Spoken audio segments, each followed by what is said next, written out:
Why Dean Martin and Marilyn Monroe had a hidden romance. What happened next will shock you. The golden age of Hollywood. The year was 1952, and Hollywood was at the height of its golden age. The studios controlled everything: the stars, the scripts, the public image of their contract players. It was an era of glamour and excess, where the line between reality and carefully constructed fiction had become so blurred that even the stars themselves sometimes forgot which side of the line they were on. In this world of illusion and carefully managed narratives, two of the brightest stars in the firmament were about to cross paths in a way that would remain hidden from the public for decades. Dean Martin was at the peak of his career. The Italian-American crooner from Steubenville, Ohio, had transformed himself into one of the most sought-after entertainers in America. With his smooth baritone voice, his impeccable timing, and his seemingly effortless charm, Dean had become the embodiment of cool masculinity in the night. He was known for his relaxed demeanor, his ability to make any song sound like a casual conversation between old friends, and his reputation as a ladies' man who could seduce a woman with nothing more than a raised eyebrow and a knowing smile. But beneath the carefully cultivated image of the carefree crooner lay a man of surprising depth and intelligence. Dean was a perfectionist when it came to his craft, spending hours perfecting his delivery, studying the nuances of rhythm and phrasing that made his performances so distinctive. He was also a man who understood the machinery of Hollywood, who knew how to navigate the complex web of studio politics and public relations that governed the lives of major stars. Marilyn Monroe, on the other hand, was in the midst of her own transformation. Just a few years earlier, she had been a struggling actress, taking bit parts in forgettable films, working as a model to pay her rent. But in 1950, she had broken through with a small but memorable role in The Asphalt Jungle, and since then, her star had risen with meteoric speed. By 1952, she was one of the most photographed women in the world, her platinum blonde hair and curvaceous figure making her the object of desire for millions of men. But like Dean, Marilyn was far more complex than her public image suggested. She was an intelligent woman who took her craft seriously, who studied acting technique and dreamed of being recognized as a serious actress rather than just a sex symbol. She was also a woman who was deeply insecure, who had experienced poverty and abandonment in her childhood, and who was constantly searching for love and acceptance in a world that seemed to value her only for her physical appearance. The two stars first met at a private party hosted by one of the major studios. The event was held at the home of a wealthy producer in the Hollywood Hills, and it was the kind of exclusive gathering where the most powerful people in the entertainment industry mingled with the biggest star. Dean arrived late, as was his custom, and he immediately became the center of attention. He was charming and witty, telling jokes, and making everyone around him laugh with his seemingly spontaneous humor. Marilyn was there with a studio executive who was trying to position himself as her mentor and protector. She was wearing a stunning white gown that clung to her curves, and her platinum blonde hair was styled in the waves that had become her trademark. She was surrounded by admirers, as always, but there was a weariness in her eyes, a sense that she was performing a role rather than being herself. When Dean saw her across the room, something shifted in him. He had seen Marilyn before, of course, everyone in Hollywood had seen her, but he had never really looked at her. Now, as he watched her navigate the crowd with a practiced smile, he saw something that most people missed: the intelligence behind the beauty, the vulnerability beneath the glamour, the real woman hiding behind the carefully constructed image of Marilyn Monroe. He made his way across the room, smoothly extricating himself from a conversation with a studio executive, and introduced himself to Marilyn. The conversation that followed was unlike anything either of them had had before. Instead of the usual Hollywood small talk about box office numbers and upcoming projects, Dean and Marilyn found themselves engaged in a genuine discussion about acting, about the nature of performance, about the difficulty of maintaining one's sense of self in an industry that was constantly trying to remake you into something you were not. For the first time in a long time, Marilyn felt like she was being seen as a person rather than as a sex symbol. Dean, for his part, found himself captivated not just by Marilyn's beauty, but by her intelligence, her vulnerability and her genuine passion for her craft. By the end of the evening, they had made plans to see each other again. What began as a chance meeting at a Hollywood party would develop into a relationship that would have to be kept secret from the world. The studios would never have allowed it. Both Dean and Marilyn were under contract to major studios, and both had carefully cultivated public images that would be threatened by a public romance. Dean was supposed to be the carefree bachelor, the man who could have any woman he wanted. Marilyn was supposed to be the innocent, naive blonde bombshell, the girl next door with a body that could stop traffic. A romance between them would have complicated both of their carefully constructed narrative. It would have raised questions about Dean's commitment to his career, about Marilyn's suitability as a leading lady, about the nature of their relationship and what it meant for their public image. So they kept it secret, meeting in out-of-the-way places, using intermediaries to arrange their encounters, and being careful never to be seen together in public. But the secrecy only deepened the connection between them. In a world where everything was performance, where every word and gesture was calculated for maximum effect, they found in each other a refuge from the constant demands of their public personas. With Dean, Marilyn could be herself, intelligent, vulnerable, funny and real. With Marilyn, Dean could drop the mask of the carefree crooner and reveal the sensitive, thoughtful man beneath. Their relationship became a kind of escape from the pressures of Hollywood, a secret world that belonged only to them. They would meet at small, out-of-the-way restaurants, where they were unlikely to be recognized,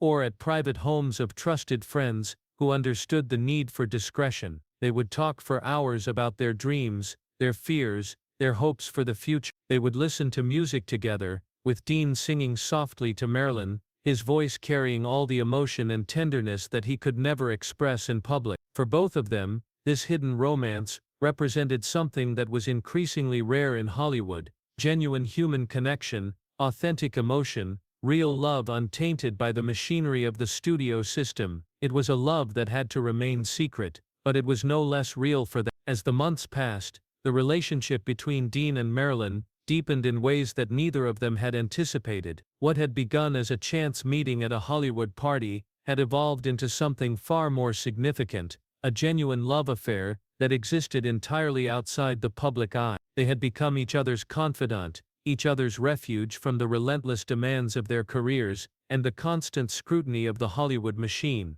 By 1953, Dean had become one of the biggest stars in America. His films were box office successes, his records topped the charts, and his nightclub performances were legendary. But despite all of this success, he found himself increasingly disillusioned with the superficiality of Hollywood. The constant pressure to maintain his image, the endless parade of studio-arranged dates with starlets, the expectation that he would play the role of the carefree bachelor, it was all beginning to wear on him. Marilyn, meanwhile, was experiencing her own crisis. She had become one of the most famous women in the world, but she was deeply unhappy. The studio system was treating her as a commodity, assigning her to roles that showcased her body but not her talent. She was desperate to be taken seriously as an actress, to play complex, challenging roles that would allow her to demonstrate her range and depth. But the studios were not interested in Marilyn Monroe the actress. They were only interested in Marilyn Monroe the sex symbol. It was during this period of mutual dissatisfaction that Dean and Marilyn's relationship took on a new dimension. They began to talk seriously about the possibility of leaving Hollywood, of starting a new life together away from the studio system and the constant demands of public life. They discussed opening a small restaurant or nightclub somewhere far from Los Angeles, where they could live quietly and pursue their passions without the constant pressure of maintaining their public images. These conversations were not idle fantasies. Both Dean and Marilyn were serious about the possibility of leaving Hollywood. They began to make concrete plans, discussing locations and financing, imagining what their life together might look like away from the spotlight. For both of them, the idea of escaping the studio system and building a life based on genuine love rather than carefully constructed images was deeply appealing. But there were obstacles, significant ones. Both Dean and Marilyn were under long-term contracts to their respective studios, and breaking those contracts would have been extremely difficult and expensive. Moreover, both of them had family obligations and financial commitments that would have made it impossible for them to simply walk away from their careers. And there was another complication: Dean was still married. Dean's marriage to Jen Bieger had been deteriorating for years. They had married in 1941, and they had 3 children together, but the marriage had become increasingly strained as Dean's career took off and he spent more and more time away from home. By the early 1950s, they were living essentially separate lives, though they maintained the appearance of a marriage for the sake of their children, and for the sake of Dean's public image. The existence of Dean's marriage was a constant source of pain for both Dean and Marilyn. They loved each other deeply, but they could not be together openly without causing tremendous scandal and hurt to Dean's family. This impossible situation created a kind of tragic dimension to their relationship, a sense that they were star-crossed lovers, separated not by circumstance or misunderstanding, but by the very structure of society itself. During this period, there were several close calls where their relationship nearly became public. In 1953, they were almost photographed together at a private party, and only the quick thinking of a studio publicist prevented the photographs from being published. On another occasion, a gossip columnist came dangerously close to discovering the truth about their relationship, and it took all of Dean's charm and influence to convince the columnist to drop the story. These near misses only served to reinforce the danger of their situation. They realized that they could not continue this way indefinitely. Eventually their secret would come out, and when it did, the scandal would be enormous. The public would be shocked and betrayed. The studios would be furious. Their careers would likely be destroyed. It was during this period of increasing tension and uncertainty that Dean made a decision that would change everything. He decided that he could no longer live a lie. He could no longer maintain the pretense of a marriage that had become nothing more than a public facade. He decided that he would divorce Jen and that he would publicly acknowledge his relationship with Marilyn. Consequences be damned. But before he could act on this decision, something happened that would derail his plans and set in motion a chain of events that would ultimately separate him and Marilyn forever. In the spring of 1953, Marilyn was offered the lead role in a major film production. It was the kind of opportunity that every actress in Hollywood dreamed of, a substantial role in a big-budget film that would allow her to demonstrate her range and talent. The studio was pushing her hard to accept the role, and they were making it clear that her career depended on it. But there was a complication. The film was being shot on location in Canada, and the production would take several months. Marilyn would have to leave Los Angeles, and she would have to leave Dean. For both of them, the separation was almost unbearable. They had become so dependent on each other, so accustomed to the comfort and understanding that they found in each other's presence, that the thought of being apart for months seemed impossible. But Marilyn knew that she had to take the role. It was the opportunity she had been waiting for, the chance to prove herself as a serious actress, and she knew that Dean would understand. Despite the pain of separation, despite the uncertainty about what the future might hold, she accepted the role. On the night before Marilyn left for Canada, Dean and Marilyn spent their last evening together in a small house in the Hollywood Hills that they had rented under assumed names. They made love, they talked, they held each other, trying to memorize every detail of the other's presence, knowing that it would be months before they could be together again. As dawn broke over the city, Marilyn prepared to leave. Dean walked her to the door, and they embraced one final time. Neither of them knew it then, but this would be the last time they would ever be alone together. The separation that was supposed to be temporary would become permanent, and the hidden romance that had sustained both of them through the difficulties of their Hollywood careers would be cut short by forces beyond their control. Marilyn left for Canada in May of 1953, and the separation from Dean was more painful than either of them had anticipated. They tried to maintain contact through letters and occasional phone calls, but the distance between them was more than just physical. The demands of the film production consumed Marilyn's time and energy, and she found herself increasingly absorbed in her work, in the challenge of playing a complex, multi-dimensional character for the first time in her career. Dean, meanwhile, was left in Los Angeles to deal with the consequences of his decision to divorce Jen. The divorce proceedings were contentious and painful, involving disputes over custody of their children and the division of their assets. The studio was not happy about the divorce, as it threatened to damage Dean's carefully cultivated image as a family man. There were meetings with studio executives, discussions about how to manage the public relations fallout, and pressure to keep the divorce as quiet as possible. During this turbulent period, Dean found himself increasingly isolated. The one person who understood him, who could provide comfort and support, was thousands of miles away. He threw himself into his work, taking on more nightclub performances, recording more albums, trying to fill the void left by Marilyn's absence with constant activity and distraction. But the separation was taking its toll on Marilyn as well. The film production in Canada was grueling, and she was working with a director who was demanding and difficult. Moreover, she was beginning to realize that the role she had been so excited about was not as substantial as she had hoped. The studio had given her the lead, but they had also given her a script that was poorly written and a character that was one-dimensional and stereotypical. More significantly,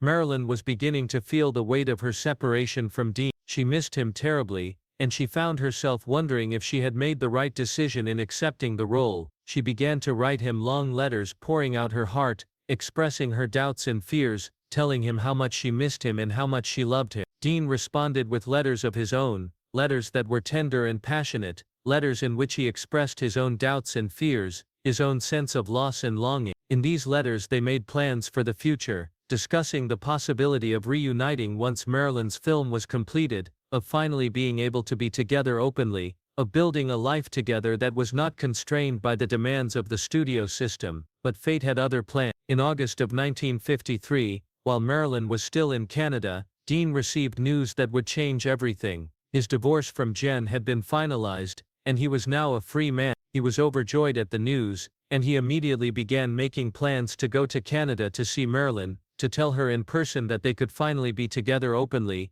that they could finally stop hiding their love from the world. But before he could act on these plans, something happened that would prevent him from ever seeing Marilyn again. Marilyn, who had been struggling with the demands of the film production and the emotional toll of her separation from Dean, suffered a nervous breakdown on the set. She was hospitalized, and the film production was shut down indefinitely.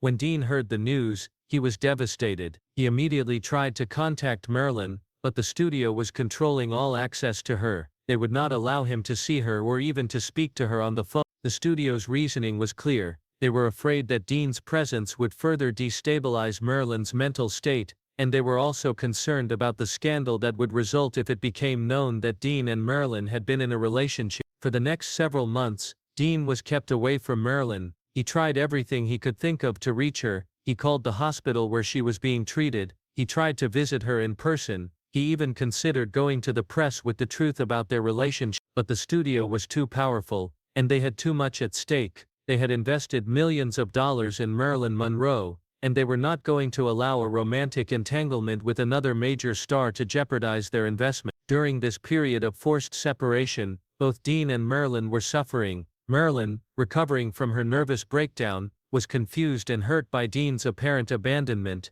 She did not understand why he was not trying to see her, why he was not fighting harder to be with her. She began to believe that perhaps Dean did not love her as much as she had thought, that perhaps their relationship had meant less to him than it had meant to her. Dean, for his part, was frustrated and angry at his inability to reach Marilyn. He felt powerless in the face of the studio's control, and he was beginning to realize that the system that had made him a star was also capable of destroying everything he cared about. He considered leaving Hollywood entirely, but he was bound by contracts and obligations that made it impossible for him to simply walk away. By the time Marilyn was released from the hospital in early 1954, months had passed since she and Dean had last seen each other. When they finally did manage to have a brief phone conversation, it was awkward and painful. The connection that had been so strong between them had been damaged by the separation and the lack of communication. They tried to rekindle what they had had, but something had changed. The magic was gone, replaced by doubt and uncertainty. Moreover, Marilyn had begun to see other people. During her recovery, she had met a young actor named Joe DiMaggio, the famous baseball player who had retired from professional sports and was trying to build a career in Hollywood. Joe was attentive and protective, and he seemed to offer Marilyn the kind of stability and normalcy that she desperately craved. By the spring of 1954, Marilyn and Joe had become romantically involved, and by January of 19... When Dean heard the news of Marilyn's marriage, it was like a knife to his heart. He had been waiting for the moment when they could finally be together openly, when they could finally stop hiding their love from the world. But that moment had passed, and now Marilyn was married to someone else. The hidden romance that had sustained both of them through the difficulties of their Hollywood careers had come to an end, not with a dramatic confrontation or a public scandal, but with a quiet, painful separation that neither of them had wanted. The years that followed the end of Dean and Marilyn's relationship were difficult for both of them. Dean threw himself into his work with renewed intensity, becoming one of the most successful entertainers in America. He went on to have a legendary career in film, television, and music, and he became known as one of the greatest entertainers of his generation. But those who knew him well could see that something had changed in him after his separation from Marilyn. There was a sadness in his eyes, a sense of loss that never quite went away. Marilyn's marriage to Joe DiMaggio was tumultuous and short-lived. Joe was a traditional man who was uncomfortable with Marilyn's career and her need to be in the spotlight. He wanted her to be a wife and homemaker, not a movie star. The marriage lasted less than a year, and when it ended, Marilyn was left feeling more lost and alone than ever. In the years that followed, Marilyn continued to struggle with her career and her personal life. She made some of her greatest films during this period, including Gentlemen Prefer Blondes and The 7-Year Itch, but she was also battling depression, anxiety, and a growing dependence on prescription medication. She was searching for love and acceptance, but she seemed unable to find either. Dean and Marilyn occasionally crossed paths at Hollywood events, but they never spoke about what had happened between them. They maintained a polite distance, acknowledging each other with a nod or a brief greeting, but never allowing themselves to be alone together. It was as if they had made an unspoken agreement to pretend that their relationship had never existed, to treat it as a secret that would die with them. But the truth is that their hidden romance had a profound impact on both of them. For Dean, his relationship with Marilyn had shown him that there was more to life than the superficial glamour of Hollywood, that genuine human connection was possible even in an industry built on illusion and deception. This realization stayed with him throughout his life, and it influenced the way he approached his relationships and his work. For Marilyn, her relationship with Dean had been a brief moment of genuine love and acceptance in a life that was often characterized by loneliness and rejection. She had felt truly seen and understood by Dean in a way that she had never felt with anyone else. The loss of that relationship was a wound that never fully healed, and it contributed to the deep sadness that characterized much of her later life. In August of 1962, Marilyn Monroe died under circumstances that remain controversial to this day. She was found dead in her home, and the official cause of death was ruled as a barbiturate overdose, though questions about the exact circumstances of her death have persisted for decades. Some have speculated that her death was not a suicide, but an accident or even a murder, but the truth has never been definitively established. When Dean heard the news of Marilyn's death, he was devastated. He had not seen her in years, and they had not spoken in even longer, but the news of her death brought back all of the pain and regret that he had tried so hard to suppress. He gave a brief statement to the press expressing his sadness at her passing, but he never publicly acknowledged the nature of their relationship or the impact that she had had on his life. In the decades since Marilyn's death, there have been occasional rumors and speculation about the nature of her relationship with Dean Martin. Some Hollywood insiders have hinted at the truth, and there have been books and articles that have suggested that Dean and Marilyn had been romantically involved, but the full story of their hidden romance has never been publicly confirmed, and it has remained one of Hollywood's best-kept secrets. What we know for certain is that Dean and Marilyn were two of the greatest entertainers of their generation, and that they crossed paths at a crucial moment in both of their lives. Whether their relationship was as deep and meaningful as some have suggested, or whether it was simply a brief romantic interlude between two stars who were drawn to each other, the truth is that they had a profound impact on each other's lives. Dean Martin went on to have a long and successful career, becoming one of the most beloved entertainers in American history. He continued to perform until his death in 1995, and he left behind a legacy of great music, great films, and great performances that continue to be celebrated to this day. But those who knew him well understood that there was always a part of him that belonged to Marilyn Monroe, a part of him that had been left behind in that hidden world that they had created together. Marilyn Monroe's legacy is more complicated. She is remembered as one of the greatest actresses and sex symbols of all time, but she is also remembered as a tragic figure, a woman who was never able to escape the constraints of her public image, who was never able to find the love and acceptance that she so desperately craved. If she had been able to be with Dean, if the studio system had not intervened to keep them apart, would her life have been different? Would she have found the happiness and fulfillment that eluded her? We will never know. What we do know is that the hidden romance between Dean Martin and Marilyn Monroe was a love story that existed entirely outside the public eye, A love story that was constrained by the demands of the studio system, by the expectations of society and by the impossible circumstances of their lives. It was a love story that had to remain secret, and in many ways that secrecy only deepened the connection between them. In the end, the story of Dean and Marilyn is a story about the human cost of fame, about the way that the machinery of Hollywood can destroy genuine human connection,